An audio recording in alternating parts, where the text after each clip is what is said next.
Hi guys, welcome to Counterpoints. My name is Connor, and today we're going to be breaking down Star Wars The Clone Wars 2D animation by Genndy Tartakovsky, the creator of Samurai Jack, Primal, and Dexter's Laboratory.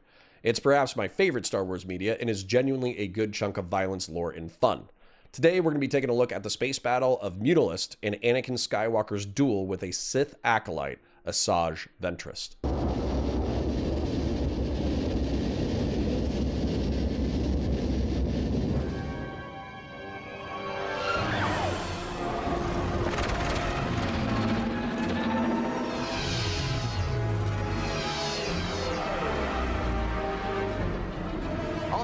To me.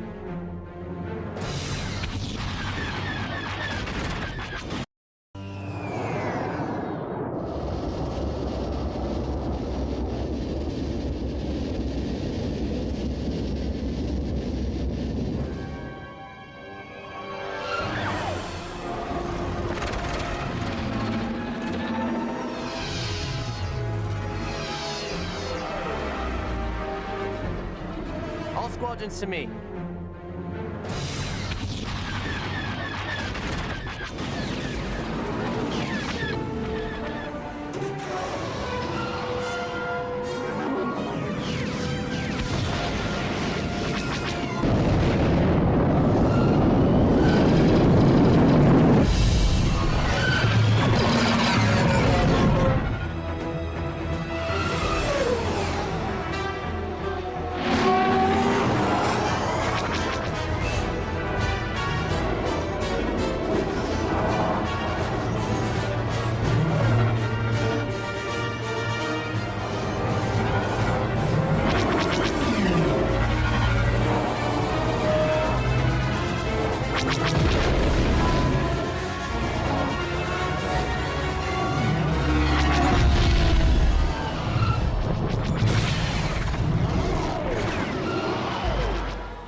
We lost Gold Leader.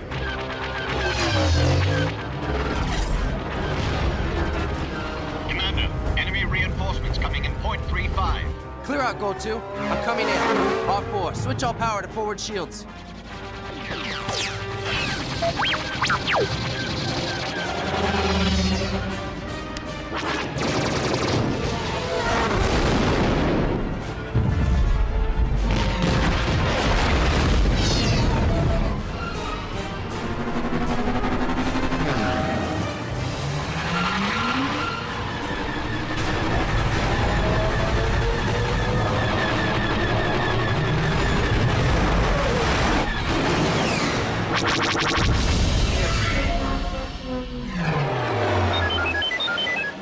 I know. Red Leader, fire all your missiles across the bow of Cruiser 8. But Commander, there's nothing out there. No targets. Do it now, Trooper!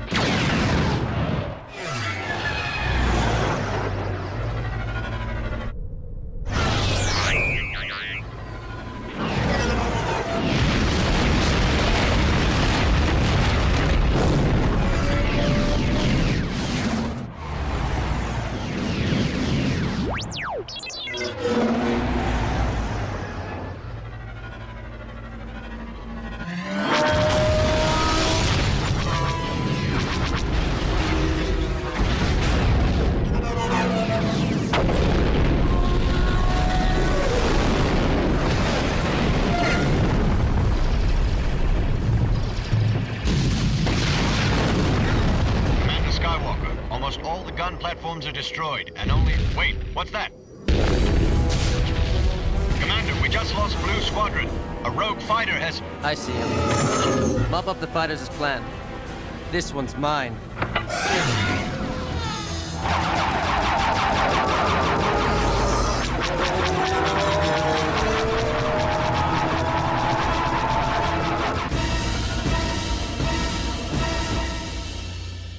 In previous breakdowns, we watched the ARC Commandos and Obi-Wan Kenobi drop onto the planet of Mutalist. While they battled on the ground, Padawan Anakin Skywalker fought in the void. While still considered a novice in the Jedi Order, he was one of the greatest star pilots and an excellent warrior. He was therefore given command of the fighter squadrons despite his youth and recklessness.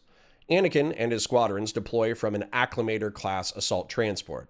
These ships are designed specifically as carriers to ferry a legion of 10,000 clone troopers to the battlefield, carrying an additional 6,000 support personnel and all of their armor and logistics. They were also capable capital ships and fighter carriers. Anakin Skywalker pilots the Azure Angel, a custom-painted and heavily modified Delta 7 Ether Sprite Jedi starfighter. Retaining his aptitude for mechanical tinkering from his pod racing days, he named the fighter after his secret love, Senator and former Queen Padme Amidala. Anakin enhanced the engines, aerodynamics, handling, and personally armed the ship with 4 laser cannons and a missile rack on the center fuselage. Other Jedi were critical of Anakin's obsession, believing him to be overly attached to the craft, while others encouraged his tinkering, believing that it might share insight into future iterations of Jedi fighter craft. The fighter also had 2 hyperspace-capable engines mounted so that it did not require a ring for jumps. Following closely were a swarm of clones in V-19 Torrent starfighters. The Torrent was an excellent starfighter with a 3-wing setup that gave it exceptional handling. It was armed with 2 wingtip-mounted laser cannons and 2 concussion missile launchers. While it did not have dedicated energy shielding, the plate was solidly reinforced, leading to surprising survivability. Anakin and his fighters were tasked with screening the droid fighters and gun platforms from targeting the landing force. The droids are piloting Nantex-class starfighters, originally a Geonosian design. The needle-shaped Nantex are short-range fighters armed with a single laser ball turret at its center. While most often used in a forward-mounted position, the laser cannon could actually rotate and fire sideways and aft as necessary. The Munilus gun platforms are not void ships per se, but are instead orbital defense platforms. They are bristling with laser cannons and serve as a hangar for the Nantex. Anakin and the clone pilots are dominating until Gold Leader is taken out. Anakin orders Gold Squadron to scramble so he can charge a Nantex swarm head-on. Anakin dumps a barrage of missiles into the swarm while spinning in an evasive pattern to avoid blaster fire, while a majority of his vehicle's energy has been put into forward deflection of his energy shield. Quite pleased with himself, Anakin baits several Nantex fighters into firing at him, although their turning radius is slightly slower than his. As a result, they rake the gun platform with blaster fire until Anakin pulls a loop and blasts them in the rear. A fresh wave of Nantex fighters swarm Anakin, and so he baits them into a missile barrage from Red Squadron. The concussion missiles form a blast wave that shreds dozens of fighters with only a few stragglers limping away. Some of the missiles have targeted the Azure Angel, and so Anakin, confident as always, blasts his way into a gun platform hangar and smashes out the other side as the missiles explode, destroying the platform from within. Anakin is brimming with excitement and satisfaction until a new fighter blasts apart Blue Squadron. Anakin gives pursuit to the Challenger.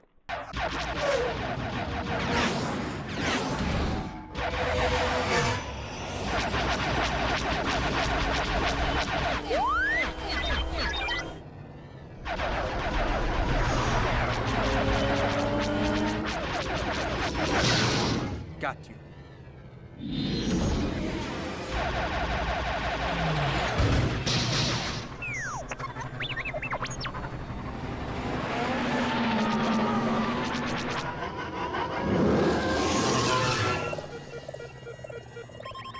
I have you now.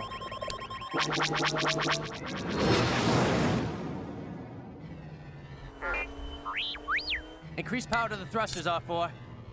This is no droid pilot.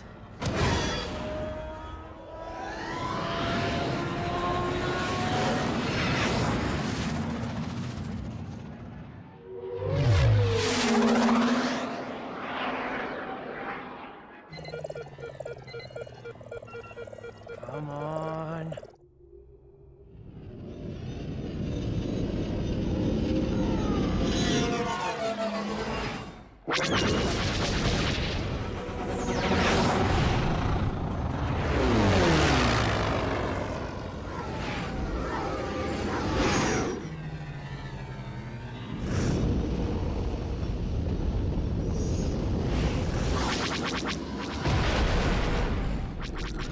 What was that?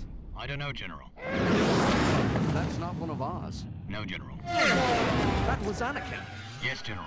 Anakin! It's under control, Master. You're supposed to be in space leading our forces. It's under control. Under control? I don't think so.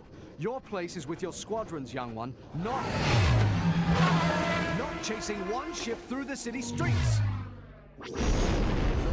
Master, this is no droid pilot, and the Force is with him. I can't let him get away.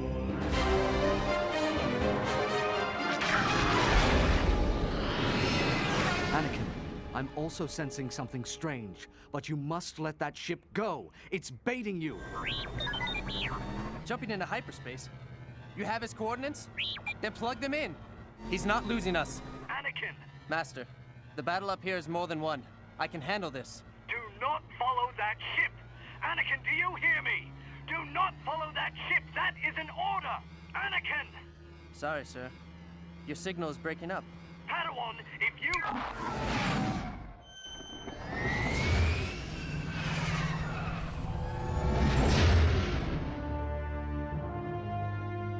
You have the coordinates.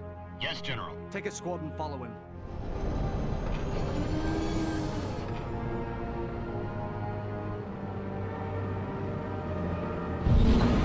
I've got a bad feeling about this. Asajj Ventress, a Sith acolyte, was piloting a Genevex-class starfighter, another Geonosian design. The Genevex was informally known as the Fan Blade and was an ultra-light, ultra-maneuverable, and fast starfighter equipped with 4 laser cannons and a powerful deflector shield. This made it an exceptionally difficult vehicle to hit, and even then there was a strong chance of blaster bolt fire being deflected. The Genevex fighter attacking Anakin as the Separatists are losing sets off alarm bells for everyone but the young Padawan. Having bested the dim-witted B-1 droid pilots and even blown up a gun platform through incredible pilot skill, all Anakin can see is another talented, force-wielding star pilot. Anakin tries to hunt the Genevex through the streets of Munilis, blasting buildings to shreds, but he can't hit the fighter. Obi-Wan Kenobi orders Anakin to cease his pursuit, but the Padawan ignores him and claims communications troubles. This is why Anakin is distrusted by the Jedi. He's an excellent starfighter pilot, perhaps the best in the Order. He is one of the best bladesmen in the Order, rivaling Master Yoda and Master Windu.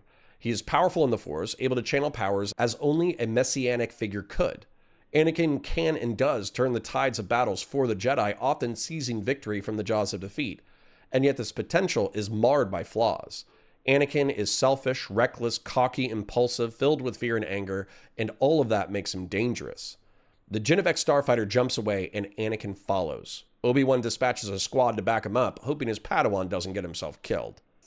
Watch your ship, R4. This won't take long.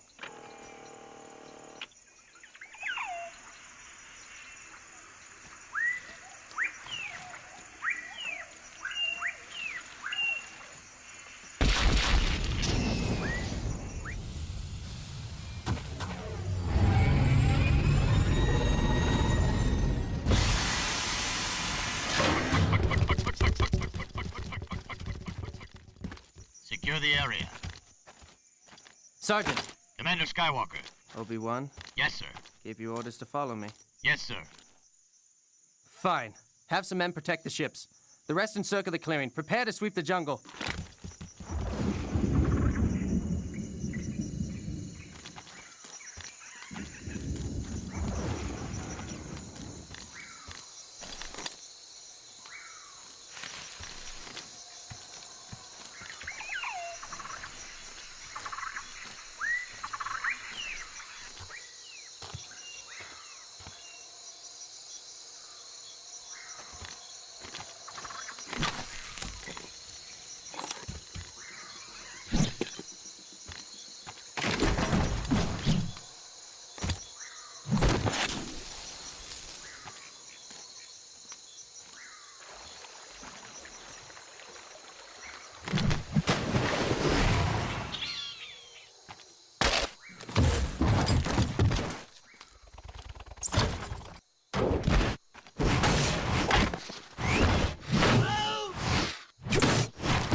Something's not right. I can feel it.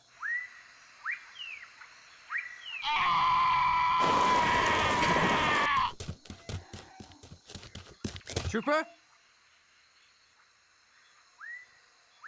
Trooper? Trooper, are you all right?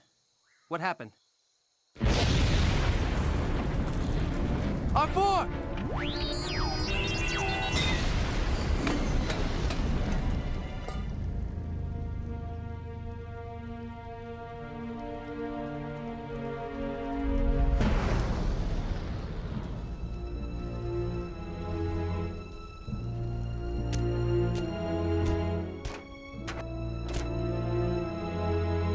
I'm going to make you pay for what you've done. Come, Padawan. Your fall will be my ascension to the Sith.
Asajj Ventress jumped to the moon of Yavin 4. Although the moon supports life, has a largely jungle climate, mountains, and oceans, it actually orbits the gas giant of Yavin and is one of 3 habitable moons. It has a long and storied history stretching all the way back to the first Sith Wars. The temples on its surface were built by the Dark Lord of the Sith, Sato, and his successors, with all manner of twisted creatures being birthed and occupying them for millennia. The Jedi eventually did purge the surface of Yavin 4 of these creatures, but abandoned the moon due to its twisted history. It has thus been a home of the dark side, occasionally occupied by the light for millennia. A platoon of clone troopers follows Anakin on a CR-20 troop carrier. The CR-20 was a logistics craft meant to bridge the gap between the LAAT dropship and the Acclamator assault carrier, as it was capable of carrying 40 troops, 12 speeder bikes, and their supplies for extended missions. Asajj Ventress uses stealth and the Force to take out the clones, denying Anakin a numerical advantage. She announces her presence by blowing up the CR-20 and the Azure Angel, along with R4. This enrages Anakin, who was already anxious to spring this trap. Asajj Ventress is a dangerous Sith acolyte, wishing to rise up to the rank of an apprentice. She was born on Dathomir amongst a dark side force-wielding cult known as the Night Sisters. She was sold into slavery and brought to the planet of Ratatak, a war-torn planet filled with warlords and pirates. When her master was killed, she was adopted by a Jedi Knight named Narek. She was trained in the ways of the Force for 25 years by the Jedi Knight, who was attempting to bring peace to the planet. When Narek was killed, Ventress swore vengeance. She began a dark side-fueled massacre of all who stood in her way, killing all rival warlords and claiming a majority of the planet's territories for herself. It was only when she finally confronted Narek's murderer that she failed and was imprisoned. Ventress was outfitted with a shock collar and forced to fight in Coliseum pits for years. She became the undisputed champion of the fighting pits, attracting the attention of Darth Tyrannus. Darth Tyrannus, also known as Count Dooku, had a need for an acolyte. The rule of two dictates that there are only two true Sith, a master and an apprentice. Within this framework, the master pursues power and teaches his apprentice what he knows of the dark side of the Force, while there is an understanding that should the apprentice ever become too powerful, he may supplant his master. An acolyte, on the other hand, is a tool, a weapon to be wielded either by a master or apprentice to do the dirty work of the Sith. They may be shown a trick or two, they may be teased with power by the Sith themselves, but they are ultimately disposable. Ventress wishes to kill the Chosen One, the great warrior Anakin Skywalker, on orders from Count Dooku to prove herself as more than just an acolyte. Initially, it seems she might just do that. Confronting the Padawan with a series of thrown objects and a flurry of blade attacks, it takes all of Anakin's will to keep from being overwhelmed and killed. When Anakin finds his metaphorical footing, Ventress changes his literal footing by retreating into the jungle canopy. There, Ventress snaps the branches under Anakin's feet, slashes the vines he's using for purchase, and slices at him with her twin red blades. A running battle ensues until they ultimately arrive at the Temple of the Massassi, the Ziggurat, erected to honor the Dark Lord of the Sith, Sado. When Anakin charges, Ventress uses temple slabs to knock him back and then force pushes him through the dirt. Temporarily victorious, Ventress smiles at the fallen Padawan. Anakin, however, is not ready for defeat.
A quiet rage has filled Anakin, and he begins methodically hunting down Asajj Ventress.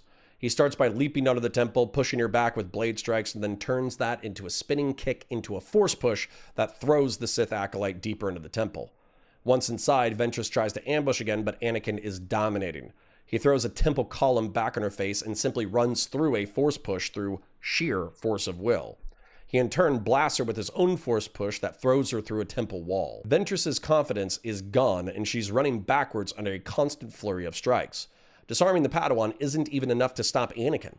Anakin catches the acolyte's wrists and crushes them with his robotic arm. Taking the darkside blade for his own, he allows his rage to fill him and smashes Ventress to the ground. He channels his wrath into his blade strikes and can feel the judgment of Qui-Gon, Obi-Wan, and Yoda, which makes him even more enraged. At the peak of his fury, he smashes Ventress through the temple floor and she falls into a ravine. He lets out a battle cry, having lost control and under the spell of a rage that has consumed him. He is victorious, but not in the way that a Jedi Knight should be, and he knows that. He disdainfully throws Ventress's lightsaber into the ravine and returns to Munilist. If you want to support this channel, please remember to like this video, share it with your friends, ring the bell for new videos, and comment for the comment gods. Your viewership helps me in the algorithm and is appreciated. Also, go watch Counterpoints 40K in Sci-Fi while you're at it. If you want to take your support a bit further, please become a YouTube member or join us at patreon.com/counterpoints. Check out the other videos on the channel, support our sponsors, and I'll catch you in the next one.